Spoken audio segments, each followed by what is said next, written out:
luwalhatiin ang Ama. Sinabi ng Panginoong Hesus, kung ang sino man ay hindi manatili sa akin, siya'y itatapong katulad ng sanga at matutuyo, at sila ay titipunin at iahagi sa apoy at masusunog. Kung kayo'y mananatili sa akin at ang mga salita ko'y mananatili sa inyo, hingin ninyo ang anumang inyong nais at ito'y gagawin para sa inyo.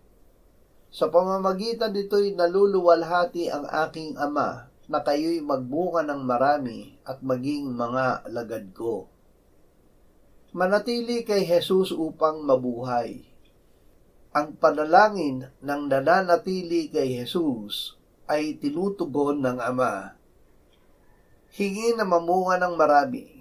Ito ay ibibigay ng Diyos dahil ang bunga natin ay bunga ni Jesus at ito ay nagbibigay ng luwalhati sa Ama.